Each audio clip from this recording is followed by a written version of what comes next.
సుమన్ టీవీలో మీ business promotions కోసం ఈ కింది నెంబర్ను సంప్రదించగలరు.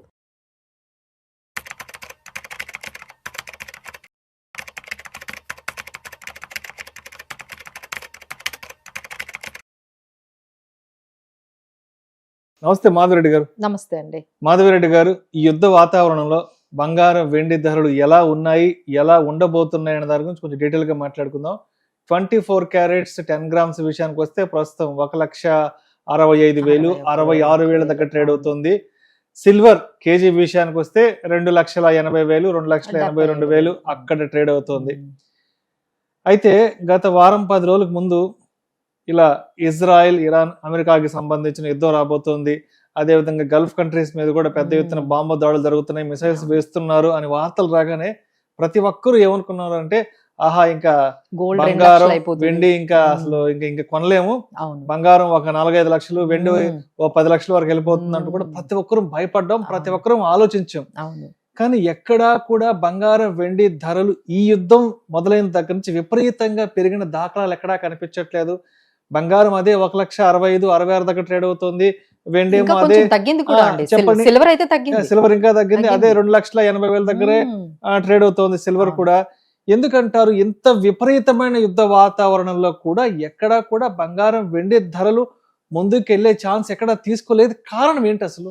సో ఇది అందరూ అనుకున్నదేనండి. ఎందుకంటే గోల్డ్ కూడా సేఫ్టీ హెవెన్ అనే పేరు దానికి అందుకే వచ్చిందండి. ఇలాంటి వార్స్ కానీ, అన్సర్టనిటీస్, కోవిడ్ ఇలాంటి సిచ్యువేషన్స్ వచ్చేటప్పుడు ఖచ్చితంగా ఒక సేఫ్టీ హెవెన్ అనేది, అంటే ఎప్పుడైతే ఈ గ్లోబల్ డిస్టర్బెన్సెస్ లేకపోతే ఎకనామికల్ డిస్టర్బెన్సెస్ వస్తూ ఉంటే ఖచ్చితంగా గోల్డ్ అనేది పెరుగుతుంది అనేది మన అందరం అనుకునేది. కానీ అందరూ అనుకున్నట్టుగా ఈసారి అయితే ఈ గోల్డ్ అండ్ సిల్వర్ మాత్రం చాలా డిఫరెంట్ గా మనకి కనిపిస్తూ ఉన్నాయి. అసలు పెరగడం కాకుండా కొంచెం తగ్గడం కూడా చాలా మంది గమనించారు. సో దీనికి మెయిన్ రీజన్ ఏంటంటే, ఈసారి యుద్ధం ఏంటంటే ఎవరినో క్యాప్చర్ చేయాలి, ఆ దేశాన్ని మనం దగ్గర తెచ్చుకోవాలి, ఇట్లా కాకుండా ఇట్ ఈజ్ ఆల్ అబౌట్ ఏంటంటే, దీన్నే మనము పెట్రో డాలర్ జియో పాలిటిక్స్ అంటామండి. పెట్రో డాలర్ జియో పాలిటిక్స్ ఇది మనకి మేజర్ గా రీజన్ అనేది కనిపిస్తుంది. అంటే ఇక్కడ మనకి 3 ఎకానమీస్, హైయెస్ట్ ఎకానమీస్, ఏది మనకి యుఎస్ ఎకానమీ కానీ, లేకపోతే మన ఇండియన్ ఎకానమీ, ఆ తర్వాత మనము చైనా ఎకానమీ, ఇవన్నీ కూడా బిగ్గెస్ట్ ఎకానమీస్.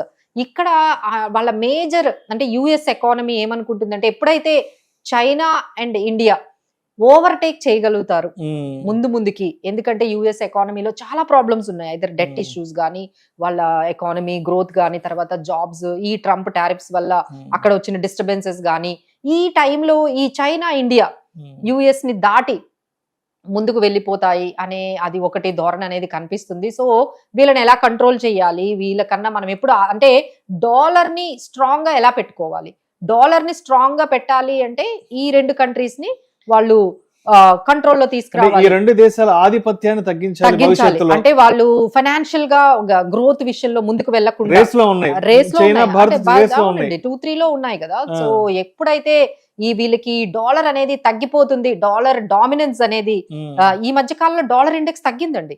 ఆ డాలర్ ఇండెక్స్ తగ్గిపోగానే ఒక్కసారిగా అది 98 కి వెళ్ళగానే ఇక స్టార్ట్ అయింది, అమ్మో మన డాలర్ డామినెన్స్ తగ్గుతుంది, సో దీన్ని పెంచాలి అంటే ఏం చేయాలి అంటే, క్రూడ్ ఆయిల్ మీద మనం డిపెండ్ అయిన ఈ దేశాలని డిస్టర్బ్ చేస్తే మళ్ళీ మనకి ఆధిపత్యం వస్తుంది, మళ్ళీ మన డాలర్ అనేది ముందుకు వెళ్తుంది అనేది అనుకున్నారంటే, అనుకున్న తగ్గట్టుగానే డాలర్ అనేది మళ్ళీ ఇండెక్స్ అనేది పెరుగుతుంది. ఎందుకంటే వాళ్ళకి సఫిషియెంట్ గా ఉన్నాయండి యుఎస్ కి క్రూడ్ ఆయిల్ కానీ, లేకపోతే ఈ గ్యాస్ సప్లైస్ కానీ, they have self sufficient.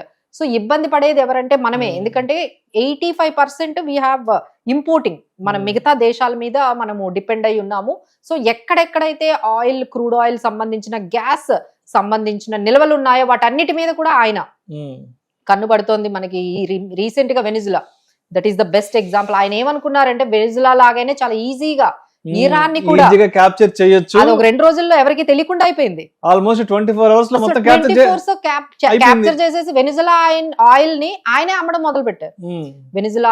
Venezuela మీద వస్తున్న ఆయిల్ ని కూడా ఆయనే మార్కెటింగ్ చేసుకొని, ఆయనే ప్రైస్ డిసైడ్ చేసి అంత విధంగా దాన్ని కంట్రోల్ చేసుకోగలిగారు.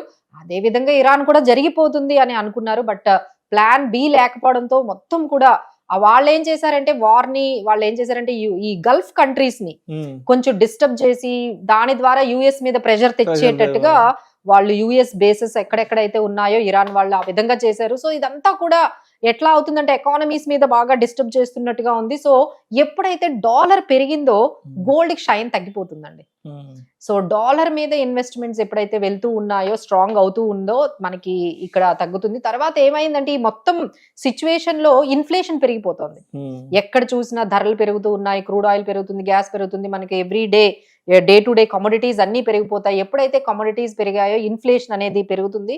ఇన్ఫ్లేషన్ పెరిగింది అంటే ఇంట్రెస్ట్ రేట్స్ తగ్గించరు. ఇప్పుడు యుఎస్ లో కూడా ఫెడ్ ఇంట్రెస్ట్ రేట్స్ తగ్గించలేదు అనగానే ఇమీడియట్ గా డాలర్ అనేది ఇంకా స్ట్రాంగ్ అవుతుంది.